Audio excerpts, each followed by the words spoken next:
Hey guys, it's Ryan back here again, and today I'm reviewing another Star Wars The Clone Wars figure. This time around, I'm reviewing Barriss Offee from Wave 3 of The Clone Wars in 2011. So this wave is currently out at Toys R Us stores, but not Walmart's or Target's yet, but they should be in the next couple days. They've been found on the West Coast as well as the Midwest, but not the East Coast yet, but it should be there in the next few days. The retail price for this figure is $6.99. So anyways, let's go over the packaging first here for this figure. Zoom out. So as you can see here, it's in the 2010 and 2011 blue and black packaging. Over here we have a nice picture of Barriss Offee on the side. And then up here we have the Star Wars The Clone Wars logo. Then on the back of the packaging, it shows the rest of the figures from the wave. We have the Riot Control Clone Trooper, Eth Koth, and Clone Commander Colt. Over here we have the details for the Galactic card game. Up here we have a picture of the actual figure and a picture from her in Season 2. Then up here says Barriss Offee, and she is Clone Wars number 50. It also has a Jedi Academy logo up there. And that says Barriss Offee is infected with a Geonosian brain worm. The Padawan has survived the battle to destroy a droid factory on Geonosis. She is aboard a medical frigate when she and several other passengers are infected. Brainwashed by the worms, she attacks fellow Padawan Ahsoka, who struggles to save the ship and all on board. So that's what it says on the packaging. So let's go over the actual figure here first. So accessories and pack-ins. So of course the figure includes one stand as one dice, and of course she also includes one card. So those are the pack-ins that are included. And then accessory-wise, she actually comes with these Geonosian brain worms, 3 of them in fact. There's this one right here. All of them have 2 different colors painted on them. Towards the tips, they have like this orange-brown color, and then the middle section is kind of a lime green looking type color. But all of them are flexible, so you can actually put them on her body and wrap them around her and whatnot. So you get this one right here, then you get this other one which is slightly shorter. And then you get one more which is shorter than the other one, but this one is different. It has this like little orb slash ball, whatever you want to call it. It's got all these bumps on it and stuff. I'm not exactly sure what that is. I don't remember any of the worms having that or something, but this one's a little unique. But anyways, so it comes with those 3 worms. And she also includes one lightsaber, as you can see here, has a blue hilt and a blue blade, and the hilt is silver. Then in between the hilt and the blade, there's a little bit of red right there. I'm not sure if you can really see that, but there's also a red dot on the hilt for where she ignites the lightsaber. And that's basically all she has for accessory-wise. She might have one more thing, which is this like little hoodie type thing. I believe this might be removable if you pop her head off. I'm actually going to try that right now. Yep, it's removable. So you can actually take this off if you want to.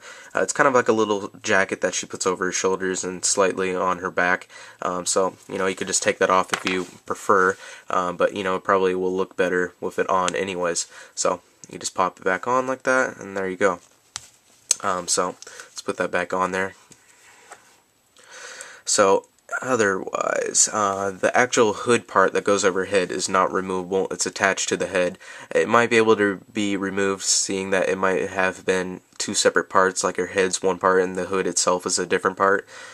So it might be able to be removed, but I'm pretty sure it's glued onto there, so it probably would ruin the figure if you try to pull it off. But anyways, so that's pretty much it for accessory-wise. The whole entire figure is a completely new sculpt. Down here she has this fabric type stuff for her cloth, for her skirt down here, part of her Jedi robe. The cool thing about this is that it's actually made of, not rubber, leather. There we go. So I wasn't expecting it to be made out of leather. I was just, normal old cloth, which they usually use, but it's kind of cool that they added real leather, which is pretty awesome. It might be simulated leather, I'm not exactly sure. I'm not really too fond on all that leather stuff, but it feels like real leather to me. But anyways, other details, her whole entire torso here has all these lines going across it on her outfit, which look really cool. On her, her left hand right there, there's this like little wrist communication along with some red decals and whatnot. On her belt here, it looks like she has a heart for the belt buckle. But anyways, there's also this silver little pouch right there, and that's pretty much it for that. On her face here, it's really nice paint detailing. They got these tattoos going across her face. Her lips have purple makeup, I believe.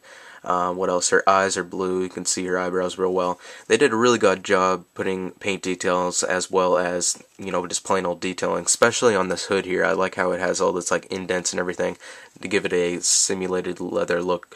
But anyways, articulation for this figure is a ball jointed head, ball jointed shoulders. What else? Well, actually, ball hinge shoulders, swivel elbows, swivel waist, and swivel hips. So the articulation is fairly disappointing for this figure. The lack of no ankle articulation or knee articulation, and also the fact that she doesn't have any ball hinged elbows, just makes it really disappointing. So you can't really pose this figure that much. She's basically a display figure, and that's pretty much it. So if you're a kid, I wouldn't recommend picking this figure up, but if you're a collector, I would, because, you know, it's got a lot of good detail and some really good paint on it, and it comes with a decent amount of accessories, like all these worms and her lightsaber, of course. So anyways, what I'm going to rate this figure, I'm going to rate her, I'd say, a 3.5 out of 5. The only reason I'm giving her that is because the articulation is just terrible. But other than that, you know, she comes with some really good accessories here and some really nice details. So I would recommend her if you're a collector, but I would not recommend her if you're just picking her up to, like, you know, like play with her if you're a kid or something like that. But anyways, that's pretty much it. Hope you guys enjoyed this review, and I'll see you guys in the next video.